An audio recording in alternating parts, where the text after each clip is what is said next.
सांगमाने नमस्कार जय जगन्नाथ। आज गोटे न्यू रेसिपी की आपण मानक स्वागत। आज रेसिपी होची स्ट्रीट स्टाइल चिकन चाउमीन। तो चाउमीन बनैबा पई फास्ट आम कौन करवा गोटे कड़ाई रे पानी गरम होगा रखीदेवा। तो से पानी रे आम 2 चम्मच तेल ऐड करवा। तापर नेक्स्ट आम चाउमीन की ऐड करवा। ये देखंतु बहुत भल से आम चाउमीन ये बॉयल हो जाइए। नेक्स्ट आम चाउमीन को गोटे स्टेनर रे स्टेन करदेवा। तो स्टेन कर सारा पर आम से किसी ठंडा पानी ऐड करवा। ये देखो मुझे ठंडा पानी ऐड कली। ठंडा पानी ऐड करने द्वारा चाउमीन रो कुक होगा प्रोसेसटा स्टॉप हो। मु 2 चम्मच तेल ऐड कली। तेल ऐड करने द्वारा चाउमीनटा आमर स्टिकी हेनी, पूरा गोटी गोटी आउ खिला खिला रहिबो। ये देखो मुझे तेल ऐड करके बहुत भल से मिक्स कर दूची। नेक्स्ट आम चिकन को मैरिनेट करवा। मैरिनेट करने आम आधा चम्मच लुण, आधा चम्मच हल्दी गुंड और आधा चम्मच लंका गुंड। नेक्स्ट मुझे हल्का सोया सॉस ऐड करची। नेक्स्ट सिजवान सॉस ऐड करची। आपन पाखे सिजवान सॉस अच्छी ऐड करेंगे, ना स्किप करेंगे। सिजवान सॉस ऐड कले चाउमीन बहुत भल टेस्ट आसे। ये देखो मु सब जिन ऐड कर सारापर ये बहुत भल से मिक्स कर दूची। तापर नेक्स्ट मु 2टा अंडा नहीं एग भुर्जी बनवाई। तो से मु हल्का लुण, आधा चम्मच लंका गुंड, आधा चम्मच हल्दी गुंड ऐड कर देची। सब जिन को ऐड करके आम बहुत भल से मिक्स करवा। नेक्स्ट एपटे मु गैस रे गोटे कड़ाई बसई से गोटे चम्मच तेल ऐड करवा। तेल गरम होला परे आम मिक्स करके रखी अंडा को ऐड करदेवा। अंडा को ये आम भुर्जी बनैबा हेले ताकू छोट छोट करवानी, हल्का बड़ थिबो। ये देखंतु मुझे भुर्जी बनैची।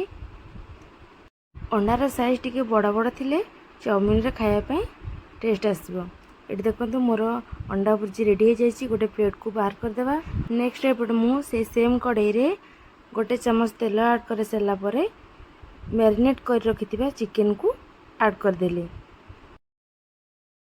ये आम चिकन को मीडियम फ्लेम रे 10 मिनट पे ये भाजवा।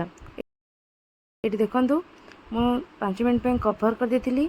5 मिनट पर ये देखो मिक्स करुच्ची।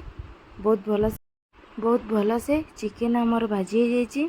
ये देखो चिकन बहुत भल से सीझी जाइए। गोटे प्लेट को बाहर करदेवा। नेक्स्ट एपटे मु किछि काटी रखी कैप्सिकम, अदा, रसुण को टिक टिक काटिक रखी। कड़ाई रे किछि तेल देकी आम सब को फ्राई करवा। फास्ट मु रसुण ऐड कली, तापर अदा। नेक्स्ट मु काटी रखी कैप्सिकम को ऐड करदेली। ये आम गोटे मिनिट पे ताको फ्राई करवा। तापर नेक्स्ट मु काटिक रखी बंधाकोबी। एबे मु बंधाकोबी की ऐड करदेवा। तापर नेक्स्ट मु काटिक रखी प्याज, सरू सरू प्याज को ऐड करदेवा। जिनस ऐड कर सारा पर आपको भी आम गोटे मिनिट पे एमती भाजवा। तापर मु नेक्स्ट ऐड कली चाउमीन मसाला। ये मु पूरा गोटे पैकेट चाउमीन मसाला ऐड करिछि। नेक्स्ट आम ऐड करवा soya sauce. Soya sauce add कले कलर बहुत भल आसे। नेक्स्ट मु किछि सिजवान सॉस ऐड करथिली। तापर नेक्स्ट मु टमाटो सॉस ऐड करथिली। ये देखो आम जो भाजिक रखी एग भुर्जी आउ चिकन को ये बहुत भल से ऐड करदेवा। नेक्स्ट तापर आम हल्का 30 सेकंड पे आम ताकू भाजवा। तापर नेक्स्ट आम चाउमीन को ऐड करवा। ये देखो चाउमीन मोर केमती पूरा गोटी गोटी आ खिला खिला होइछि। आपण जदि एमती मु जो प्रोसेस रे कली आपण सेमती करेंगे तो आपणकर भी एमती चाउमीन पूरा गोटी गोटी आ खिला खिला रहिबो। चाउमीन को ऐड कर सारा पर आम ये बहुत भल से मिक्स करवा। नेक्स्ट मु किछि ब्लैक पेपर ऐड करथिली। ब्लैक पेपर ऐड कर सारा पर आउ थे बहुत भल से मिक्स करवा। ये देखंतु मु 2टा स्पून रे मिक्स करुच्ची। आपण मैंने भी एमती स्पून मिक्स करेंगे, बहुत भल सबुआड़े मिक्स हे।